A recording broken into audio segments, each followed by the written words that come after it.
But we are here to talk about something that a lot of people, I think, in the generic agile space, they say everything is very relative. Well, I think we should have a few more harder stances, and so I'm here to have a little bit more of a harder stance on something that is very common, more common than it should, which is the carryover from one iteration to the next. So today is all about that. If you've never been to one of the mini classes before, it's simple. It in total takes 20 to 30 minutes, and you can ask any questions you want in the chat at any given point in time. But I will go over the questions only in the end. It's possible some of them will be answered as we go through the mini class. And whether you're joining from the YouTube or the LinkedIn or Instagram, I will see your comments with a little bit of delay, but I will see them and I will then be answering your questions. So, without further ado, let's talk about why it's a problem to carry over work from one iteration to the next. And a little bit of level setting on the definition in here. Carryover is basically the name of when you finish your sprint or your iteration, and then the work, not all the work that was planned gets finished. I prefer carryover. I know some people say spillover. I don't like that. It's not coffee. It's not whoops. It's spilled over into the next iteration. It's not an accident. You kind of, in a certain way, inadvertently, consciously or not, you made that decision and you did carry that work over. And a few people will then say, well, you know what? You have to finish that work anyway, right? You already started. So stop starting, start finishing, which is a great motto. Like unfinished work is waste, which is true. Unfinished work is waste. But let's be careful because this can become a habit and we can be very nonchalant about this. And let's make sure that when something becomes a habit, it's a pattern. It's a good pattern, a healthy pattern, not a nasty one. So we're going to look into the reasons why this is a problem. What is it signaling for us? And why not some insights too on how to solve the whole thing. And hopefully we're also going to see some of the differences because carrying over depending on the load of the work that you're carrying over, depending on the frequency. So it's kind of like a nuanced thing. The obvious reasons why carryover is a problem is because for the most part now you are late.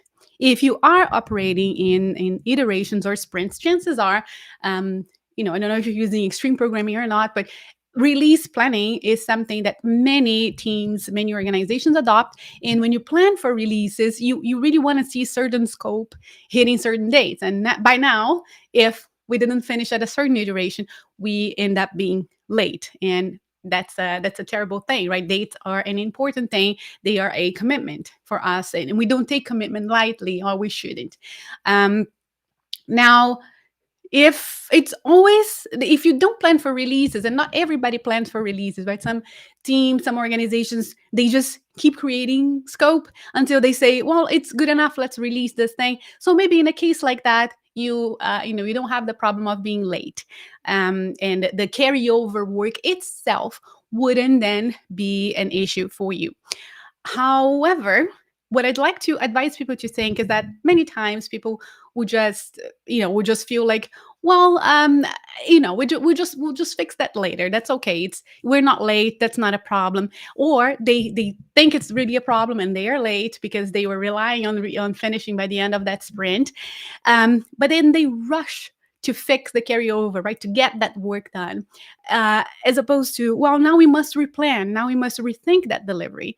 Okay. And that is a distinction also to be made. And most importantly, when the carryover is not a problem in itself, it actually is signaling other issues that we might be having and that we might be not paying attention to, especially when we left it all unchecked. How many times will people say things like, oh, it was just this time, or so why the carryover is a problem?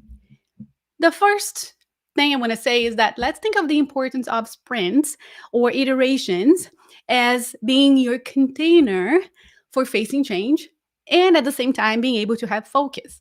So they are a tool between you and your stakeholders, a tool for compromise, a tool for commitment. You, my dear stakeholders, let me be a work focus here. You don't bother me. And then we can do that because you are now sure that you can come back to me at the end or at the beginning of a new iteration, and then you can ask for any new modification that you might need. So it's a trade-off, right? It's a compromise. You give me focus, and I give you the opportunity to ask for something new regularly. So if you can use this tool, if you can't do that properly, you are now doing something really harmful. You are diminishing the trust of your stakeholder on you, because now that stakeholder is no longer able to necessarily pivot at every iteration. They don't know anymore because you can't make the commitment. So I know people tend to see not finishing work at the end of a sprint or an iteration and take it lightly, but I don't think it's something that lightly. Okay, it's really a break of a promise. It's a promise that now just gave them a gateway to start asking you for a ton of work up front. And they basically are thinking, if only some of that work will get done, well, I might as well ask for everything. And you, on your end too, you start thinking, oh my God, I don't know what I can deliver. So I'm going to just accept all this stuff because, some will be done anyway. So that is a recipe for being overloaded. The other reason why you are misusing the iteration when you just keep doing your carryover is, well, you are not receiving timely feedback on the things that you create. And once again, a lot of people do not understand Agile in practice, and they will say, well, you can get feedback anytime, anywhere. Well, yes and no. You don't want to be disturbed all the time by receiving input. It's very, actually, like, it disturbs your work, it disturbs the flow. And when you just keep receiving feedback on stuff that's not, I wouldn't say done, but not like round up yet, that's basically, no, it's easy for people to just keep changing their mind, and that work never really gets finished. Iterations, I mean, you could be working in that way, but iterations come as a tool for you to separate and indicate when is the timely time for feedback. And you obviously want it to be sooner rather than later, but not too soon. So if you receive feedback all the time, that disturbs the progress. If you don't receive it by the end of your iteration, which is your timely moment, then you're just stretching that, and you might be going too far in your development without any feedback. So once again, in this case, you're misusing iterations, you're misusing sprints as the tool they are. And in this case, they are a tool for learning. I want you to remember that iteratively evolving something. Iteration literally means consecutive approximations. Always think of that. When you say iterations in computing, in biology, you're meaning that. So basically, it's the end of the sprint, and I ask you, is it good yet? You say, no, not yet. Comes next sprint, you show me again, and then we're asking, is it good yet? Nah, not maybe. Oh yeah, is it good? Totally good, move along, you've done enough. So that's what the tool, what the sprint, what the iteration is doing to you. And if you ignore that, you're not learning. Finally, not all business models or contexts benefit from sprint or iterations. If it's not okay for you, stop trying to forcing just because everybody else is doing Scrum. I don't know what is this thing that everybody needs to be using the same framework. Sprints and dates and container for dates, in any case, are a powerful way to fend off distractions, but only if they are used as intended. So make sure that you are using the tool, the sprint, the iteration in a way that makes sense. Now, let's look at when the carryover is a problem, because some people might just come and say, well, it never happened before, it's the first time, and then move along. Well, that is not a good tactic. You might be right. It never happened before. But let's nip the problem in the bud, because like we saw, it can be a problem in itself, but it might be signaling things. And the way that it might be signaling, to know if it's a problem, here are some elements I usually like to think. The first is how long, because there is a distinction between your carryover encroaching in half of the next iteration. Basically, you blew up the next iteration versus 1 or 2 days into it, right? So different things are happening most likely in those two scenarios. But also be mindful of the just 1 day or just 2 days into the next sprint or the next iteration, because everybody now that follows Scrum also seems to follow the magic formula, which I don't know where it comes from, that your sprint is a 2 week sprint.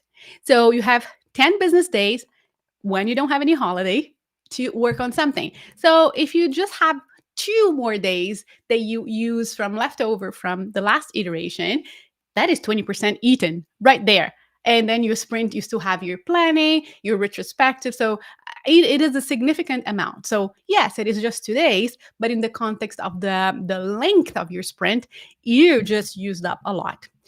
Then consider as well how much carryover do you have right now, or do you usually have? Is this one finished story that might be pointing to something more precise? That particular story, the technology in it, maybe we didn't understand. Oh, that was just brutal. It was just difficult.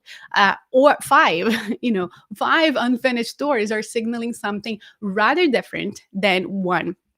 And how often does it happen? Every single iteration. And our pattern is to blow up sprints. We always carry over stuff for the next iteration, or it just started happening lately. And wow, what shifted lately for it to be the new reality for us? So never ignore it. There's always something to be learned, to be understood. Now, what are the signals that we are receiving? We will then investigate. And you can imagine the most common overcommitment, but it's something that really requires you to look deep, because you must be able to understand and abide by your capacity. This is, when we talk about high performing teams, when we talk about agility, if you don't understand that, if you think that overcommitment is just something outside of your control, that is a mistake. There's, some of the things I will be saying, most of the things I'll be talking to you here today, we have formulas, we have heuristics for investigating the causes behind and for fixing these things. So we should get away this agile bubble mindset that we just try things or we'll figure things out later. So overcommitment is a problem, and you need to understand why is it that we don't understand our capacity. So you have to spend time understanding what is the capacity of your team. That is true for you as a project manager, that is true for you as the individual contributor in the team. The next signal we might be having that with that carryover is that you don't respect what an iteration is. That commitment, that compromise that me and my stakeholders, we agree that we will part ways for a certain number of days. They will leave me alone, and only then we can accept more work. So you keep accepting those little sprinkled little works, with just this little extra thing here. You're still accepting more work. You are still, you're already breaking the initial commitment. It's something to really think in mind and pay attention to. And then another thing that might be signaling is that you continuously accept work that you don't understand, or that you don't understand enough. And so you start before you're ready. And once again, I hear a lot of things from people that just say generic, I don't know where this comes from. When people say like, "Oh, definition of ready is is too clunky, is too constrained." Well, I don't know what kind of definition of ready people have up there, but starting a work that you don't understand means that you don't know how and when you're going to finish it. So you have to. I'm all up for. With action, we are going to be bringing more clarity, but you really need to remember, don't take your iteration lightly. Your iteration is a commitment. There is a scope of work and a date. That container is your date. And there's a reason why you accept that amount of work. It would be really good if you could talk to people in an organization at any given time, no matter what happens. But in my experience, it usually isn't like that. People are not necessarily all that available. So if people are not available to answer all the questions you're going to be having every single day as you unveil new things. So you better streamline your process of asking the questions so that you have enough understanding of the scope to go about the work. So that is really key. The next signal you might be having here is also another very common one, which is you don't use the iterations as the constraint and then the scope as the thing that is elastic. You continue to look at your scope as something fixed. And because you didn't finish all those tiny little details of the scope, you adjust the date, which is you blow up your iteration. You go to the next. Listen, you can decide that the scope is fixed and the date moves, but the problem Agile came to fix mostly and where it applies itself better is the other way around. The date is fixed and the scope will be elastic. So if you have the 2 week sprints to do your login page, or if you have 3 days, it will look massively different from the beauty to the level of the functionality, but it still can be done. It's just going to look very differently. So achieving the objective of doing that login page, that the person now can enter this controlled space in the application, it's done. Now, is it done in what way? That can vary, right? So that is what adjusting scope means. And that's the power of iterations. Because if I give you all the time, right? Parkinson's law in action, the work expands to fulfill all the time allotted that we have. So the next thing, it's kind of it's an interesting thing that it signals or the carryover, because it's the same way that we do the number two, which is we keep accepting work being sprinkled in whatever we do. It's kind of a very funny thing. We also we at the same time, like, we don't renegotiate when there is massive change. So since I'm recovering of of this annoying COVID, I'm going to talk about it. Let's say it hit half of your team, it hit a third of your team, maybe. It's still a big change. You committed to a sprint with 10 people, you have 7 now. You absolutely cannot go about things as if nothing changed. So and we end up doing that. So it's really funny. We don't feel comfortable to renegotiate when there is a severe, significant change, but we accept tiny little bits of change everywhere. So pay attention to what it's signaling, and it tells you a lot about how you act as a team and also how you interact with other teams and with your stakeholders. The other thing that you might be signaling is that, and this is sadly, it happens more often than we like to admit, is that you might not be understanding, it might not be respecting your process of work.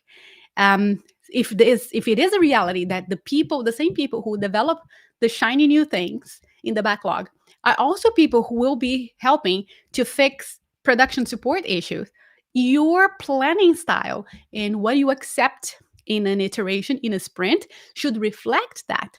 And that is very common. It was common in the 1990s when I started as a software developer. It's still very common today, because even when we have DevOps and when we have different models where support people are separate from the team who develop, we still need to interact. You're still going to need to divide your attention, and that is just one of the things, but it could be anything else, in how you produce your software. So you need to understand and respect. So probably the way you allocate the budget of capacity for your work and for promised good needs to be different to respect that.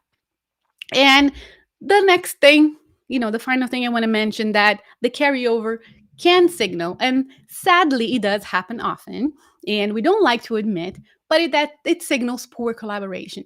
Right? Remember when I was saying, well, is it one story that blew up to the next sprint, or is it 5? If it's 5, it means you started 5 things at once.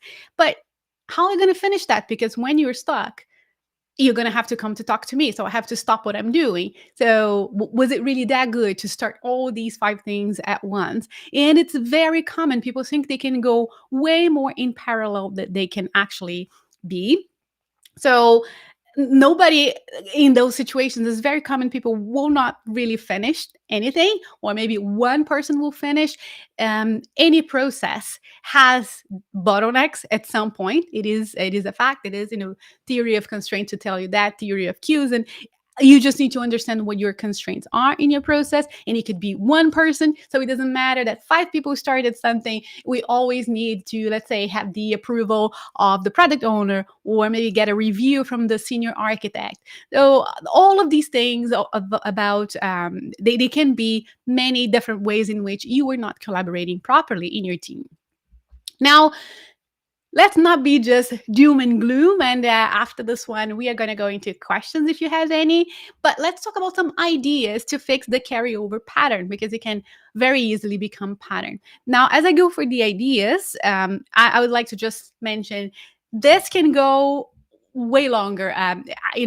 Think of these as umbrella items that I'm going to display. So when you see things like when you overcommit, just don't overcommit. But that is too simplistic, right? So we're going to explore a few ideas of what you could be looking into for fixing what the issue really is. But you have to do the investigative work first. You have to know why before you realize, well, I think I will try and apply this pattern for improving. So to fix your carryover, the first thing I would love to mention is learn to separate capacity. um, you have to you really do some sort of administrative work with your team as a team member, and as the project manager or the product owner with your team. You do have to understand that capacity is something to be managed. So in here you could be talking about, we always have a rotation, and there's always 1 or 2 people constantly available. They really do nothing else but be there, sitting on their hands, available for a problem that we might have in production. Or it can be something a little bit more nuanced. And let's say in this sprint, we are attacking a specific module, and Shabir is the person who is more knowledgeable about this module. So Shabir is absolutely a person who will be working in the new shiny thing and not in production support. You can do things like that, right? Or you can do, wow, the last release was terrible, and we just keep having new incidents happening in production. So this sprint is 50-50. 50% of our capacity is dedicated to production and support issues. So you have to be that managerial with your capacity. It is something to be managed, and it is a great way for you to be very proactive as far as carryover. Now, the next reason is you literally should learn how to say no up front. And that sounds way too simple. I know it isn't, but just think of it. It's the reason why many people won't say no is because they don't want to disappoint. But you don't disappoint up front, but then you disappoint down the line. And remember, the iteration, the sprint, is a compromise tool. Remember that. It's your commitment tool. And disappointing with a no is better, because my stakeholders know that when I say yes, we bang it on, we really deliver that thing. And they know that when I say no, okay, what is up here? How can we negotiate a better scope? So it doesn't need to be all about disappointment. It really is a way of actually building a lot of trust.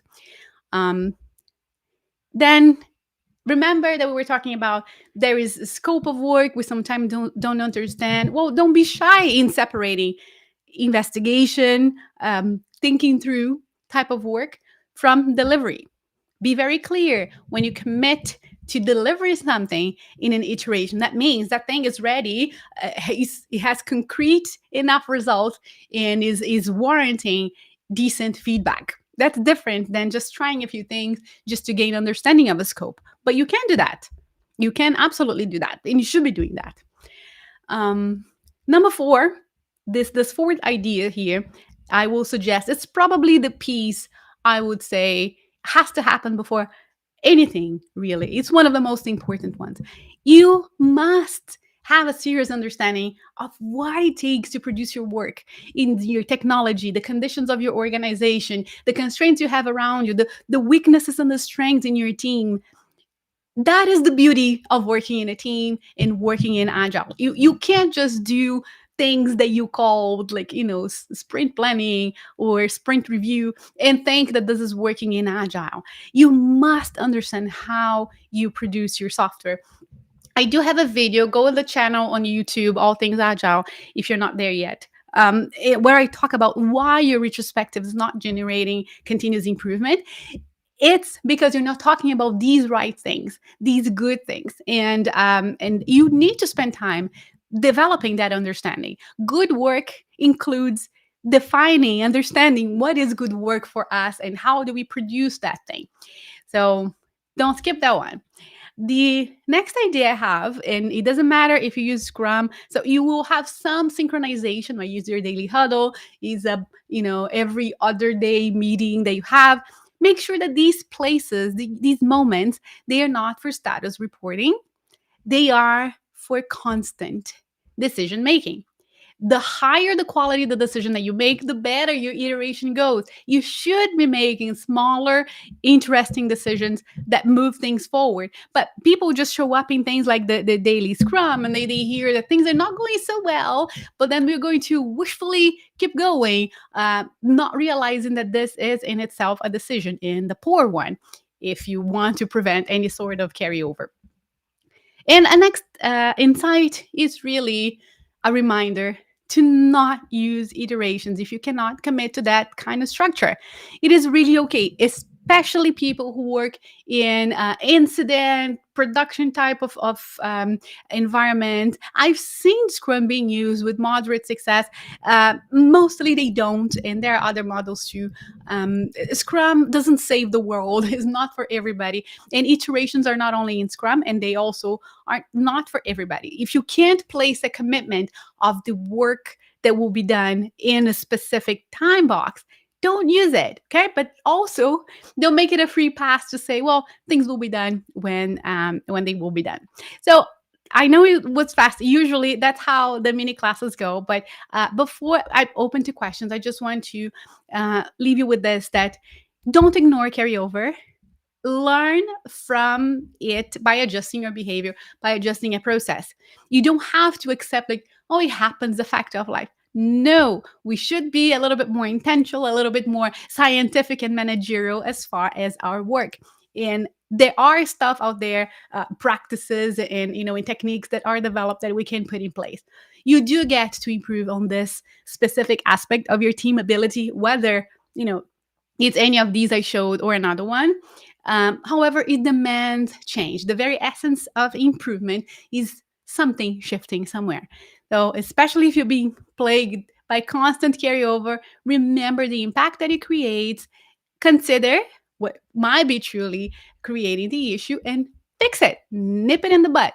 Get an experiment, and not a wild experiment, just something that really makes sense because you investigated the cause, and go from there. So now, if there are any questions, and I know sometimes they go way too fast for you to have questions, but if you do have any, I would love to answer them. I know I talked a lot, and it's possible a lot of the stuff got answered here. So let me check the chat. And it's possible that something will appear after. I don't know why it's like that. I had streams that only once I finished the stream, I could see the question. But worry not. If there's something there in the question that we didn't address here, then I will just have either another video, or we can be discussing that in a post as well.